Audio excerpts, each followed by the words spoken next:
के जीवन के अंदर गुजरात कॉटन और गुजरात शब्द से वो जानते हैं, उनके लिए गुजरात यानी कॉटन, यानी गुजरात यानी हम लोग नहीं है। लेकिन ये स्थिति पैदा की है मित्रों। मेरे राज्य में अगर 16 आने वर्ष होता था तो मैक्सिमम एग्रीकल्चर इनकम 9,000 करोड़ रुपए हुआ करती थी। जितनी बारिश चाहिए, जब चाहिए, जहां चाहिए, उतना सब ईश्वर ने कृपा की हो, तब भी मेरे यहां एग्रीकल्चर प्रोडक्ट के मूल्य 9,000 करोड़ था। मित्रों, आज मेरा एग्रीकल्चर प्रोडक्ट की कीमत 34,000 करोड़ रुपीस है। 34,000 करोड़ रुपीस। मित्रों, ये डायमंड के मेरे सारे मित्र यहां दिखते हैं आपको, मेरे सौराष्ट्र के भाई हैं ज्यादातर। उनको सौराष्ट्र इसलिए छोड़ना पड़ा क्योंकि पशु को खिलाएं, पिता को खिलाएं या खुद खाएं, ऐसी अवस्था थी मित्र। इतनी कठिनाई से वो जिंदगी गुजारा करते थे। बारिश नहीं होती थी, जमीन छोटी होती चली जा रही थी। वो मेहनत मजदूरी करने के लिए सूरत चले गए, मुंबई चले गए, उसमें से करते करते करते खुद डायमंड बन गए। मित्रों, इन लोगों मैं हैरान हूं साहब, मुझे अभी भी पीड़ा हो रही है। मेरे सौराष्ट्र के भाइयों को अपना गांव क्यों छोड़ना पड़ा?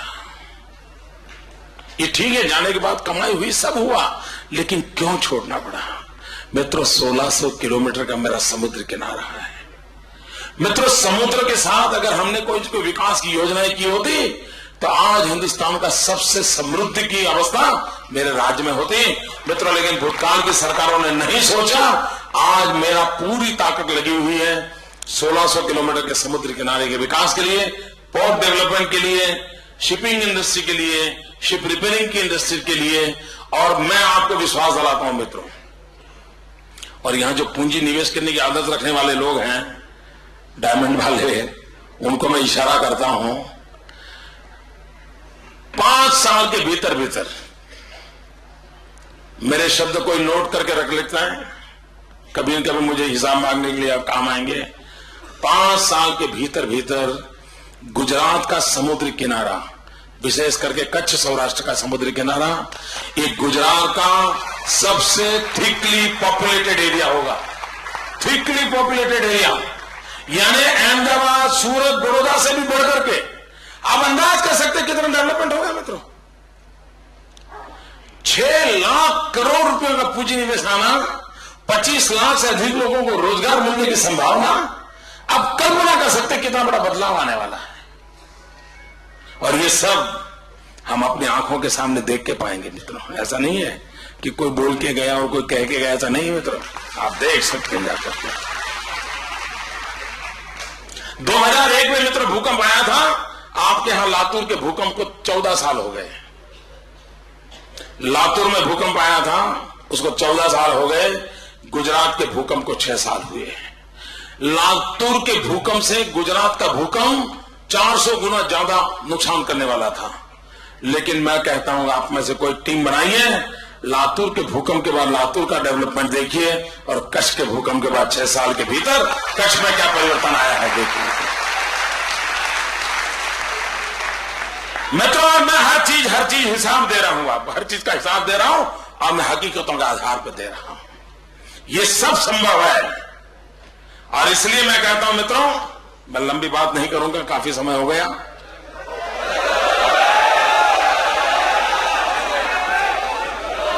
मित्रों, इस देश के अंदर 1/3 जिले ऐसे हैं, इस देश में 1/3 जिले ऐसे हैं जो बंदूक की नोक के नीचे लोग कांप रहे हैं। 1/3 जिले, कहीं नक्सलवाद है, कहीं आतंकवाद है, कहीं इंसर्जेंसी है, कहीं बांग्लादेशी है। आप कल्पना कर सकते हैं मित्रों, देश के 1/3 जिले जो इस आतंकवाद की चपेट में है, नक्सलवाद की चपेट में है मित्रों। तिरुपति से लेकर के पशुपति तक पूरा रेड कॉरिडोर बना हुआ है मित्रों। पूरे देश को इस प्रकार की मानसिकता वाली वैश्विक ताकतों ने दबोच के रखा है मित्रों। और ऐसे समय मैं मित्र सीना तान के खड़ा हूं। मेरी गुजरात की धरती पर मैं घुसने नहीं दूंगा मित्रों, मैं मेरे गुजरात की धरती पर घुसने नहीं जाएगा मित्रों। मित्रों, एक जमाना था मेरे यहां हर इलाका उस जिले के नाम से नहीं जाना जाता था। हर इलाका जानाता था ये लतीफ की गैंग का इलाका, ये मोहम्मद सुरती की गैंग का इलाका। हाँ, ऐसे ही नाम थे साहब। अब तो खैर लोग भूल भी गए। मित्र, आज मेरे राज्य के अंदर एक भी गैंग जिंदा नहीं है, एक भी गैंग नहीं।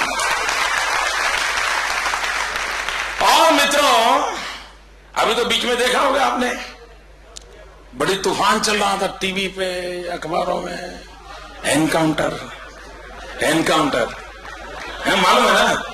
एनकाउंटर एनकाउंटर, सब लग पड़े थे साहब।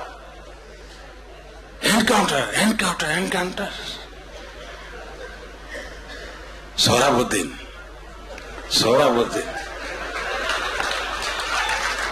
मित्रों, जिसके खेत में से 56 एक AK-56 करीब 100 के करीब मिली हो और उसको सर्टिफिकेट देने वाले इस देश में घूमते हो, इससे बड़ा इस देश का दुर्भाग्य क्या हो सकता है?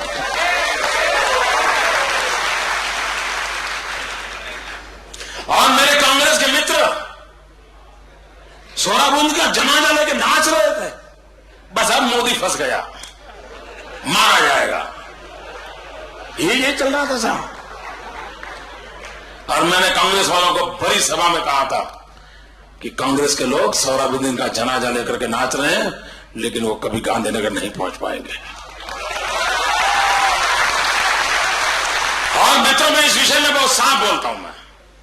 मैं इसी सभागृह में रेलवे ट्रेन के बम ब्लास्ट के बाद आया था और तब भी मैंने कहा था, मेरा मिजाज आज भी है, मैं गुजरात की धरती पर मौत के सौदागरों को चैन से जीने नहीं दूंगा।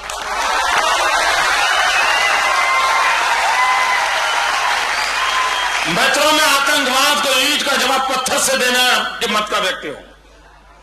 आम आदमी सुख चैन की जिंदगी चाहता है, वो अपनी रोजी रोटी कमाना चाहता है, वो अपना गुजारा करना चाहता है। कैसी जिंदगी जियोगे कि बेटा स्कूल जाए और मां बाप परेशान हो कब लौटेगा, और कोई भी लल्लू पंजी उठा के ले जाए और 10 लाख 15 लाख मांग ले? मित्रों, ये देश ऐसे नहीं चल सकता है। और औरों को चलाना हो जिस तरह चलाएं, गुजरात ऐसे नहीं चलेगा।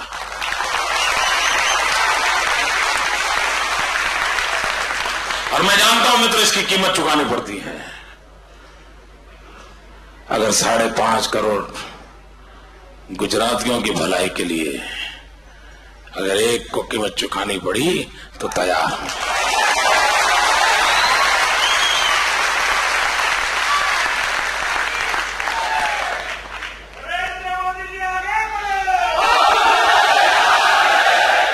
नहीं, मेरा रास्ता ऐसा है कि साथ मत चलिए, परेशान हो जाओगे। वहीं पर खड़े रह के नारे देते रहना।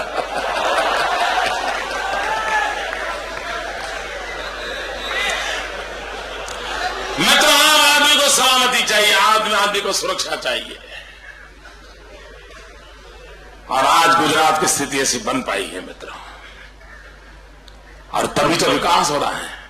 सारी दुनिया के लोग पूंजी निवेश के लिए गुजरात की ओर देख रहे हैं, लोग दौड़ के आ रहे हैं मित्रों। आने वाले दिनों में जो प्रगति होने वाली है उसका खाका मैं आज आपके सामने नहीं रख पा रहा हूं, समय बहुत हो चुका है। लेकिन आपने मुझे प्यार दिया, मैं तो मैं आपके प्यार को अनुभव करता हूं दोस्तों। मित्रों, मैं इस विश्वास दिलाने आया हूं आपको, आपने राम सेतु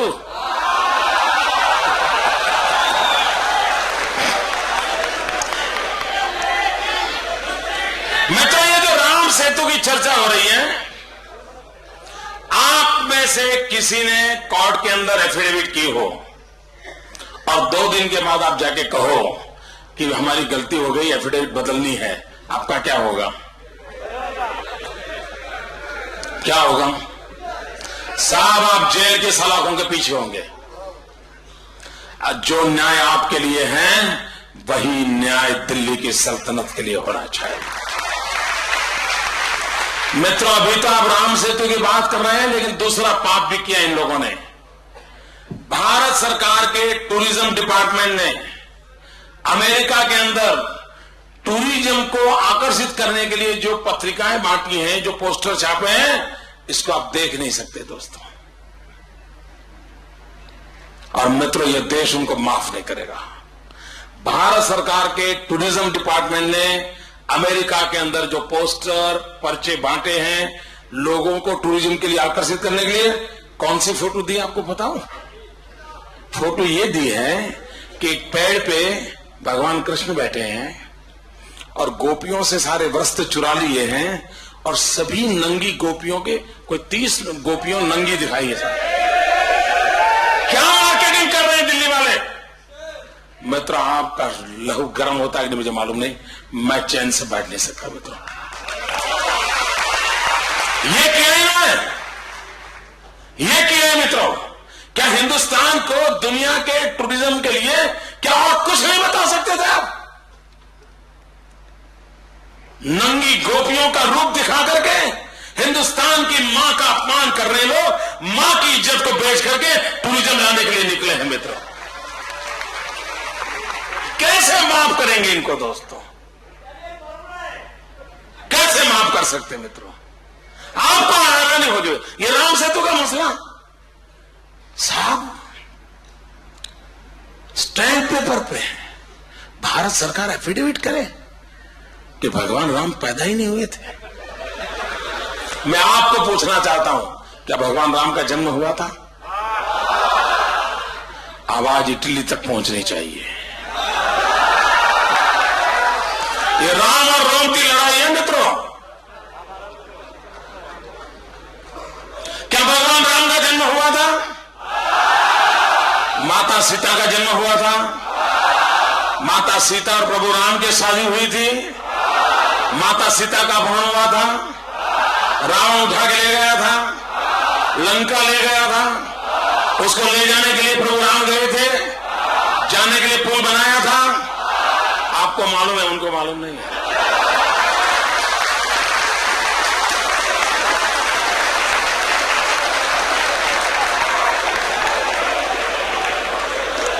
ये है मित्रों। और मित्रों मैं बताऊं, आप सोचिए जरा, आप सोचिए जब भगवान राम ये सेतु बना रहे होंगे तब रावण के मन में क्या विचार आया होगा? आखिरकार रावण भी तो सरकार चलाता था। उसकी भी कोई पुलिस डिपार्टमेंट होगा, उसका भी कोई इंटेलिजेंस डिपार्टमेंट होगा। वो police department, intelligence department Ravan को जानकारी देता होगा भाई राम ने पत्थर इकट्ठे किए हैं, नर और नील जैसे बड़े बड़े इंजीनियर आ गए हैं साहब, ये वानर सेना आ गई है, सब ट्राइबल के लोग आ गए और अब ब्रिज बनना शुरू। समाचार तो मिलते होंगे। तब रावण क्या सोचता होगा? रावण यही सोचता होगा, दिन रात यही सोचता होगा, ये पुल ना बने तो अच्छा। फिर भी पुल बना होगा तो सोचता होगा टूट जाए तो अच्छा। फिर भी बना होगा तो सोचता होगा जब राम उस पर जाते हो तब टूट जाए तो अच्छा। रावण की जो अच्छा अधूरी रह गई वो पूरा करने का काम दिल्ली कर रही है। रावण की जो इच्छा अधूरी रही उसको पूरा करने का काम दिल्ली कर रही है मित्रों। और मित्रों मैं देख रहा हूं कांग्रेस ने जो एफिडेविट की है ना, मैं रामायण का जितना मेरा अभ्यास है, मैं रामायण के जीवन में एक महत्वपूर्ण घटना, एक बड़ा टर्निंग पॉइंट मेरे हिसाब से वो है जब हनुमान जी सीता की खोज के लिए गए और रावण के सैनिकों ने हनुमान जी को कैद कर लिया। और जब हनुमान जी को कैद कर लिया तो रावण ने सूचना दी और उसकी पूंछ को आग लगाई। रावण ने हनुमान की पूंछ को आग लगा करके जो गलती की थी वैसी गलती एफिडेविट करके की है साहब।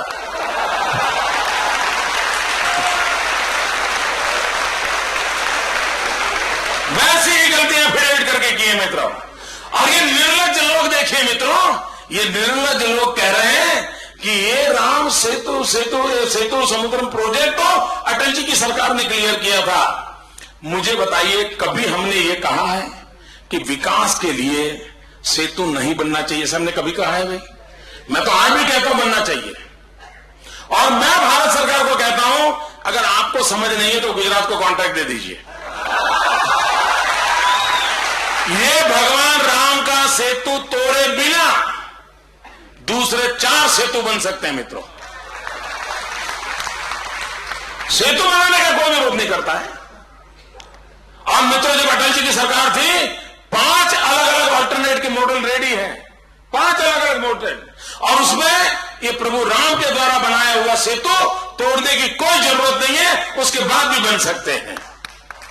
हम विकास के पक्षकार लोग हैं, हम डेवलपमेंट के पक्ष में हैं, हम भी चाहते हैं बने, लेकिन तोड़ना जरूरी है क्या?